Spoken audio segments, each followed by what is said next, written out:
Hey, Walt here from StogieReview.com with another video cigar review. This time around, I'm getting started a little bit later than I normally would like. I had some running around to do, or not so much running around, but some preparing to do this morning, and I started the cigar a little bit earlier, and then the plan was to pick it up when I got in the car. So I'm about through the first third of my cigar already, you know, when we start this thing. And the cigar that I'm smoking is another one of those diesel product lines that I planned on reviewing in a series. This one is the Diesel Crucible. The band looks very similar to the Grind, except for it's a much darker shade of blue. Has like a deeper color profile. And, you know, it's the same footband, things like that. I just don't have one with me to show you. Maybe I can slip a picture in the video. But at any rate, I'm smoking this cigar as part of a series that we're going to be doing on Stogie Review. First, I smoked the Unholy Cocktail, and then we moved on to the Diesel Grind, which was actually posted this morning. And now I'm smoking the Diesel Crucible.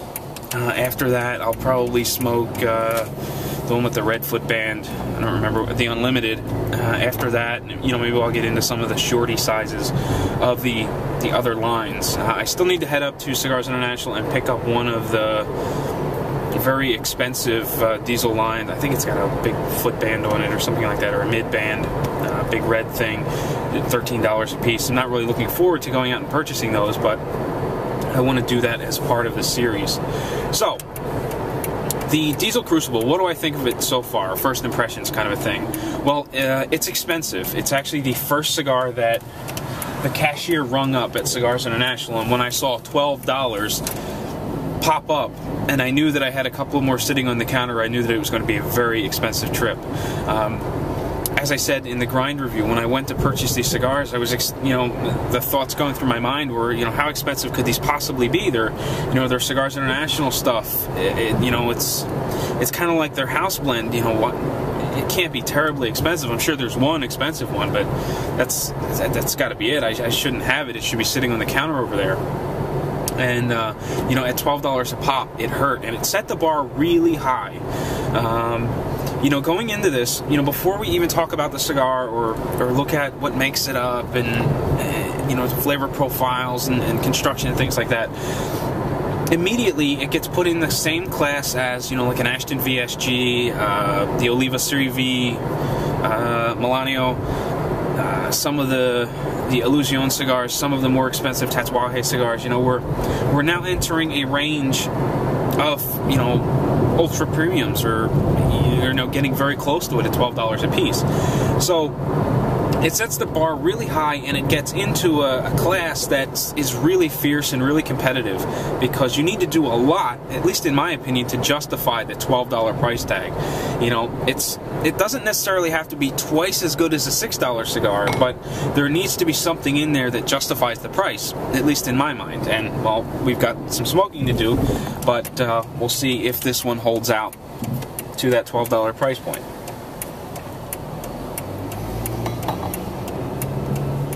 So before we get into talking about flavor profiles and things like that, let's first touch on the construction. What do I think of the construction of the cigar? Appearance it looks fantastic. It's a Churchill size. The footband just looks good on it. The wrapper's got really dainty veins. It's got a sort of a sandy texture to it. You know, it's not oily and smooth. It's got a bit of a dry feel and look to it, as opposed to being oily. And it just looks really well made. I have no issues whatsoever with the construction of the cigar in terms of visual appeal. After you clip the cigar, I get a really good draw. There's a little bit of resistance to it, but really nothing to complain about. Most people would find that perfect. Because I'm kind of an oddball and I prefer cigars that are more on the side of overly loose, I pick up a little bit of resistance, but again, it's nothing to complain about. The pre-light flavors are kind of interesting. They're a little on the dark side, kind of. They remind me of like raisins and just sort of earthy tones. Once you get the cigar lit, which is painless, it lights evenly, it starts burning evenly, produces lots of thick smoke, coats the palate really well. The smoke volume isn't lacking at all, and it seems to be burning very consistently up until this point. I've got an even burn line. The ash is holding a nice compacted shape. I'm not getting any flaking or flowering. And the ash is holding on for about an inch before I forcibly knock it off of the cigar. In this case, I'm in my car. I really don't want to be trying to do any long ash competitions to see just how far it'll go. So, you know, I'm being kind of conservative in that point, knocking it off at the 1 inch mark. Now, in the flavor department, it is so much better than the Unholy Cocktail, which I thought was really unbalanced towards power, and it was really lacking in the flavor department. The grind was just a fantastic middle-of-the-road cigar, and I don't mean that in any negative sense. It was just really good, solid cigar. You know, you don't have to tag in there celebratory cigar or bundle cigar or yardgar. You know, it doesn't have to be good in those classifications. It's good all on its own, if that makes any sense whatsoever. And one of the things that I really appreciated about that cigar was that it was, you know, medium to full, and it had very rich flavors.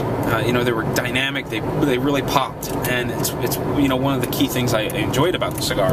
This one is very similar in the sense that it has a medium body about it, and the profile, the flavor profile, is very rich. It's dynamic as well. It's not quite as rich as the Crucible or the grind.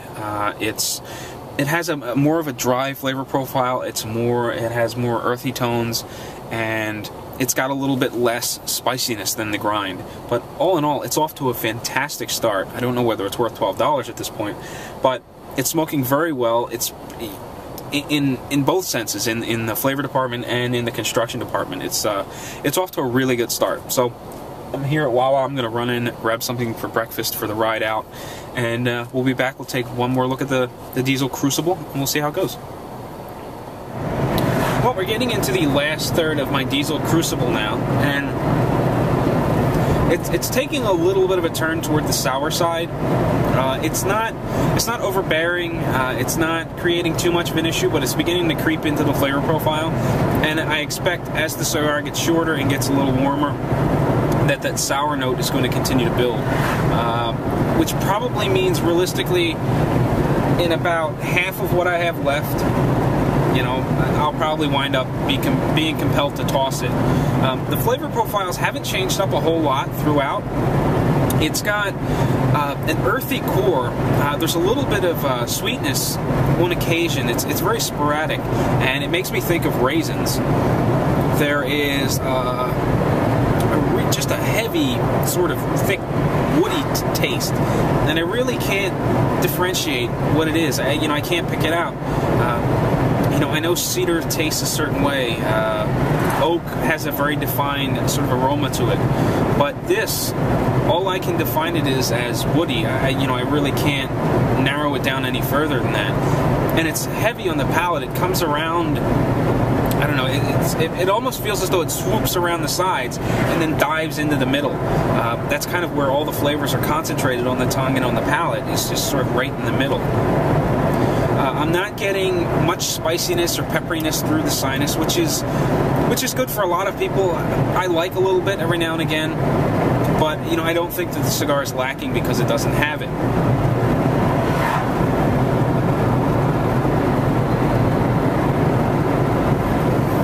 The smoke is mainly medium to full bodied.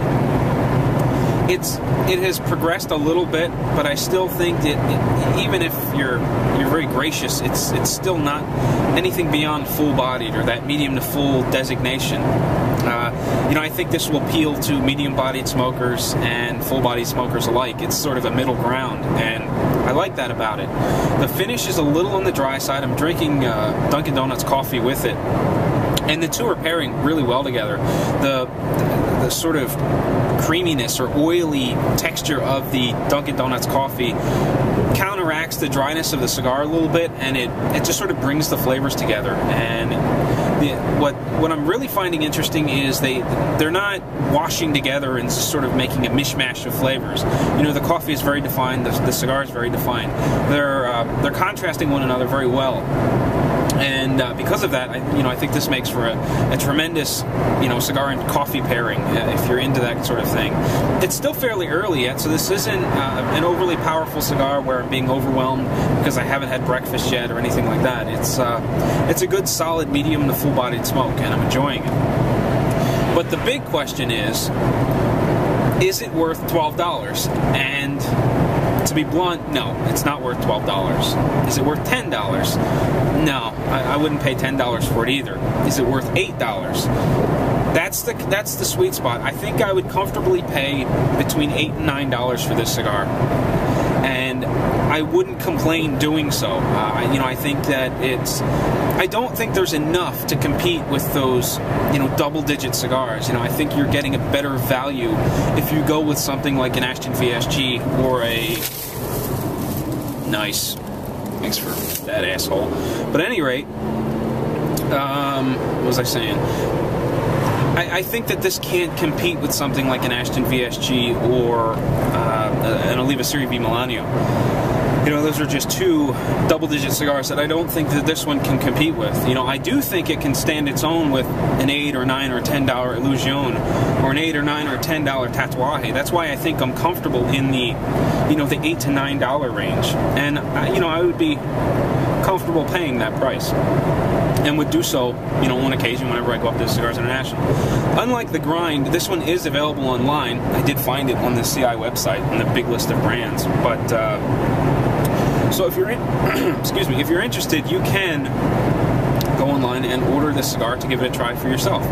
So we are down 3 cigars in the Diesel series. I've got the Unlimited coming up next. I may touch on some of the shorties before I go back up to Cigars International for that one Red Banded thing.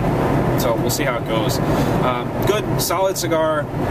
I think it's about $4 too much, but I think you'll enjoy it even if you do spend $12 on it. You may be a little disappointed and experience a little sticker shock, but I think it's a good solid cigar and it doesn't disappoint. So with that said, thank you for watching another episode of the Stogie Review video cigar review, and I will be back next time with the Diesel Unlimited. Thanks for watching and take it easy.